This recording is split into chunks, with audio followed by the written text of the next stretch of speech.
Welcome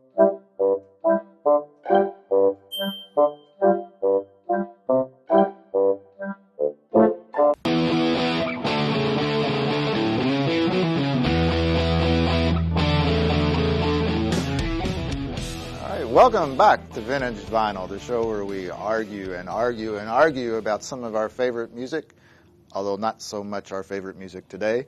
I'm Jeffrey Lee Puckett, music writer for the Courier-Journal. This is Tom Heiser, works with me here at the CJ. We fight in the newsroom quite a bit. Well, and if we have fought on friendly terms over, positions of a few songs here and there, I don't know what's going to happen this week, Jay. I am wearing a little Kevlar today. I was going to say someone is going to be responsible for what happens here today. And the reason that is we're not counting down a top 10 list this week.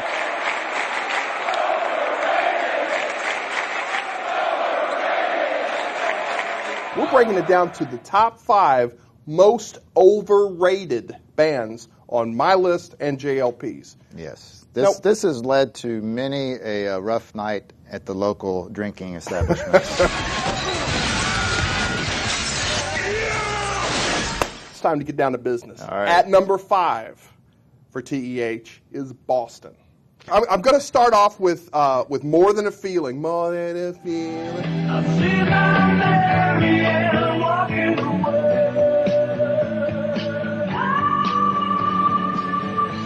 This is a rock and roll band, everybody, but it sounds the opposite of a rock and roll band. I've never believed for one second that these guys are going to get up and rock it. And if I were going to a concert, you're right. If I were going to the Boston Garden, loaded up on some good Sam Adams, I don't want to hear him singing about sign the record company contract.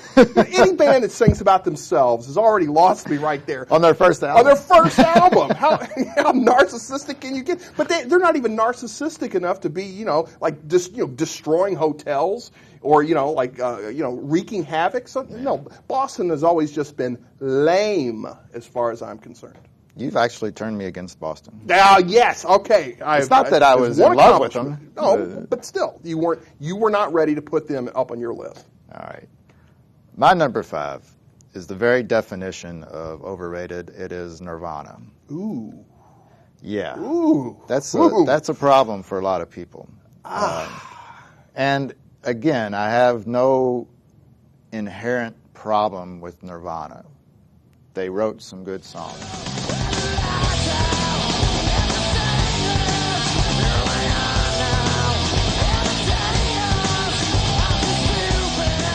In a way, he did define that time, but post-suicide... Kurt Cobain's body was found inside a garage apartment adjacent to his Seattle home. Dead. We're just crowned the kings of the last 25 years of music. He was among the most powerful voices of his generation. I think to his generation, he's the closest they probably had to a John Lennon. Everything just went so over the top. And it's not that they weren't influential, because a lot of people started aping them. A lot of people tried to be junior Nirvanas. But wasn't that a good thing? Coming out of the miasma of hair bands and listening to Poison, to Unskinny Bop.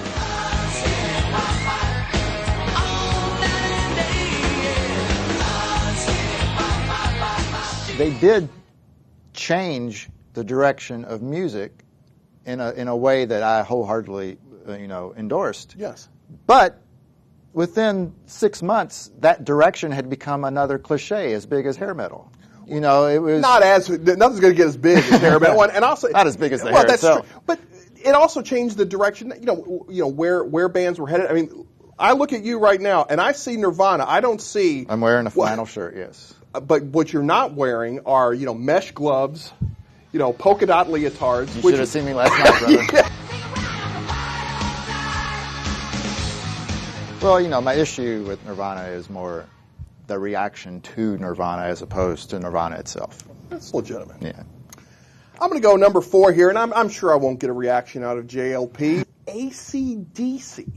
Now, I don't see you wearing short pants and a tie, so something tells me that you're not completely ready to, attack me like the Angus Young fans. Oh no, I'm ready to attack. No. I will say, I was as big a fan of Highway to Hell and Shook Me All Night Long.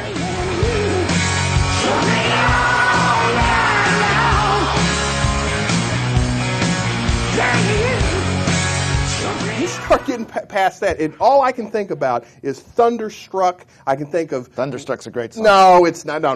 Rock and Roll Ain't Noise Pollution. Oh, I love that song. So, to me, what it's always been, whether It's it was a long way. To the top if you wanna rock and roll. It's a long way to the top. If you want It's a long way. But all I can say is between Bon Scott and between Brian Johnson, I don't think that their sound ever really evolved. I'd say that between Bon Scott and between Brian Johnson, ACDC has had two of the greatest rock and roll singers of the last 40 years. Were you a fan of Geordie? Geordie. Remember the days when I had nothing to say. Just look at me now, I'm shouting. Hey, hey, hey! Ooh, I feel good. Well, I mean, more hard rock. I mean, that's their. I mean, that's the sound. I mean, I'm just saying. Okay, that ACDC had that hard, the one riff to always kick it off, but it never got any greater than. I always thought that their lyrics were insipid. I mean, it's this, just a bunch of double entendre lyrics that never really went anywhere. I still don't see what you're complaining about. The chords and the volume just never made up for the fact that I don't want to call them a one sound wonder, but that's what it was to me. Well, once you find the perfect sound, why would you need to change it? You have to admit it's remarkable that they've made 12, 14 albums and the bass player has still only played 2 notes.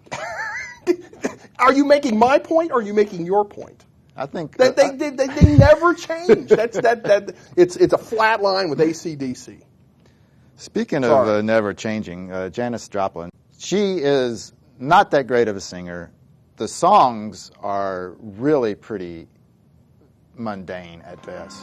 When she was whoppers slapping time, I was holding Bobby's hand in mine. We sang every song that Jelly Roll. Bobby McGee is mundane. Now that is not only an assault on Janis Joplin, that's an assault on Chris Christopherson. Well, he's written better songs. He has written better songs, but I will say he did a good version of that also. Feeling good was good enough for me. Good enough for me and Bobby McGee. Chris Christopherson is one of the worst singers ever, and I'd rather hear him sing than Janis I'd rather Joplin. hear you sing it. No, I mean, so are you saying that she wasn't influential? I mean, that her brand of blues, wasn't influential? In a bad way, because there were people who tried to cop that style, and it just made more, worse Janis Joplins. I think we need to move on to the 8-ball. Oh, let's do the 8-ball. Let's do the 8-ball. Let's see what our magic guest ball says about most overrated band. 1, 2, 3, 4. Hey, it's Louisville's favorite relocated DJ, Scott Mullins. All right, Puckett, if I have to narrow this down to just one, I might as well rattle some cages and go for a sacred cow. My choice for the most overrated band of all time has been widely credited with bringing the guitar back to rock music.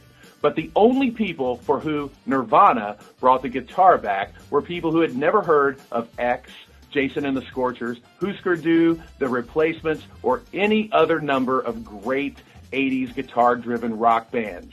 What Nirvana did do, however, was to kill melody from rock music. But that's another rant for another time. And remember, I said they were overrated. I don't think they suck.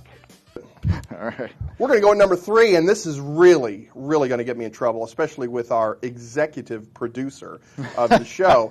But at number 3... Who has, by the way, been banned from the set today. Banned from the set. She is threatened at times to get electrical tape and either tie me down to this chair or at least tape my mouth shut. Because I'm going at number 3 with Heart. I do not agree. I do agree. There's something about Heart. Ann and Nancy Wilson, I will say they were influential, but whether it's These Dreams, which I think is a really sappy ballad, Barracuda, which I think is just really under-caffeinated as far as being a... Yes, it is. It's, is that the opening to Barracuda or Bonanza?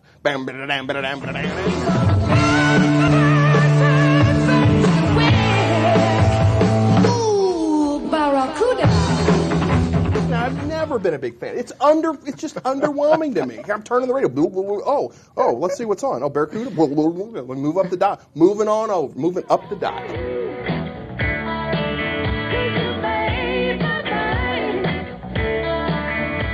Straight on. Not bad. I mean, Little Queen. No. Oh, come on. Straight on. I can listen to that, but no, not Little Queen. No, sorry. No, Crazy on You. That's another. That's another limp one. About to go crazy on you, Tom Heiser. Makes me wonder. They made Robert Plant cry when they sang Stairway to Heaven. And why was he doing it? Because they're saying, what are they doing to my bloody song? Look at that, they're ruining it. I bet that's what he was thinking. That's what he was thinking. Is that your impersonation of Robert Plant? Without going, push. My number 3 got me beat up at Knock Bar one night. It's Radiohead. That's a very interesting choice. I really want to hear this, because I'm not going to disagree with you on this one. I think Radiohead is the ultimate musical example of the Emperor's New Clothes. Oh, wow. I believe very, very artistic. I believe that when Radiohead completely rejiggered their sound and they started getting into electronics, and it was very ambient and elliptical and mysterious sounding. You're just like an angel. Your skin makes me cry.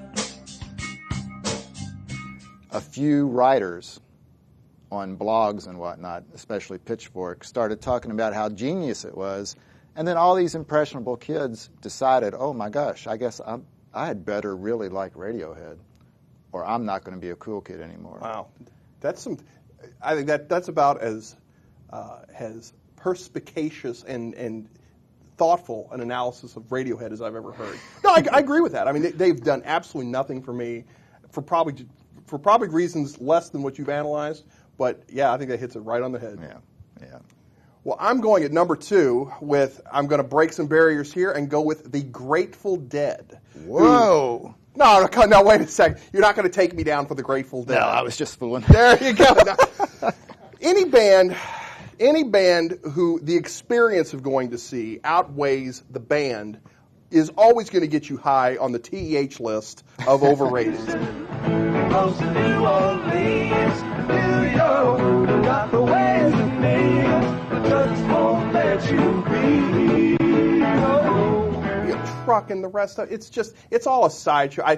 None of their lyrics I thought have been very good. I think the tunes are just very kind of simplistic, and they're not even bubblegum. They're just, My number 2, The Doors. Oh, no, please, do I have to roll up the sleeve? It's time to roll up the sleeves and get down and dirty. Tell me why you don't like the Doors, because I'm going to say do. You know the day destroys the night, night divides the day. Try to run, try to hide, break on through to the other side. There's probably 4 or 5 Doors songs. There are probably 4 or 5 Doors songs that I really like. That I would actually even put on a mix CD if I was not being very discerning. I would put. But I think that Jim Morrison, by far, his own worst enemy. Well, you can his poetic pretensions are just drive me insane. He is not. Who was the guy he was always thought he was? Baudelaire? What's wrong with being Baudelaire? What's wrong with that? You're talking. Baudelaire. You're talking to a guy who went. You're talking to a guy who went to Jim Morrison's grave in Paris. By the way, Père Lachaise. You got lost, right? No, I didn't get lost. And as I was walking through the graveyard, among all these many mausoleums of from dating back to the 17th century, I asked this old bum who was sleeping on a grave, "Where do I find Jim Morrison?" And he said, "Follow the hippies and the wine bottles." You should have said, "Follow the trail," and there it was. Look for the cutout bin. Oh, I found an island in your heart. Country in your eyes.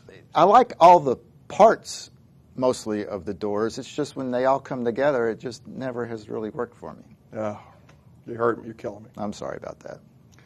Well, it is time to unveil the worst of the worst. And this isn't even where I had said the 4 of the 5 bands I mentioned, I could listen to some of their songs. My number 1 band on the list, there's no way I can listen to their songs. It is George Thorogood and the Destroyers. And for those who are saying, well, wait a minute, don't you have to be rated, to be overrated? They will turn up on classic radio at the worst possible moments. I'm here to tell you, honey, I'm bad to the bone, bad to the bone. I have some bad memories of them as a serviceman defending your country in Germany at the time. They were constantly... You're going to play that card on George Thorogood? They were touring. They would tour about every year with the Fabulous Thunderbirds. Now, you talk about a dreadful duo and a dreadful concert. Just me and my good buddy Weiser, that's all I ever need, 'cause I drink alone. Yeah. There is not one thing about George Thorogood's music I find either interesting or worth listening to. It's a total ripoff of John Lee Hooker. Oh yeah, and not even a good ripoff. Not even really paying homage to Hooker, but just there's nothing inspiring about it, nothing new about it. And for those people who remember the old Bud's Gym at the Mid-City Mall on Bardstown Road, and if you were trying to walk in and get some groceries, or if you're trying to go to the Nearly News shop to improve your wardrobe, you would invariably hear 1 bourbon, 1 scotch, and 1 beer every time, and that is arguably one of the worst blues songs I've ever heard. Would it be mixed in with huge guys yelling, "One more! One more chord, yeah, you got it!" Time for Tom Heiser's head to explode. Oh, no. I knew this. Please tell me you've changed. You're not going with who I think you're going with. No, it's still the Beach Boys. Oh, no. Not the... Wouldn't it be nice?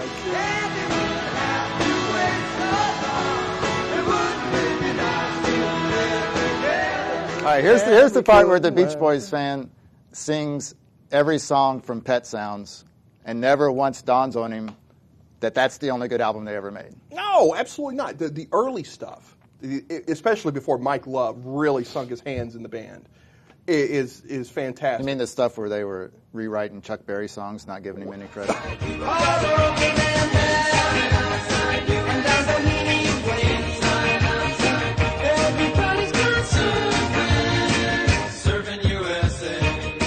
Is this an assault on Brian Wilson? You really like all the early surf stuff. I like the dance right on the spot. It's just the most vanilla thing I've ever heard. Brian Wilson's genius really does come through. And she'll have fun, fun, fun today.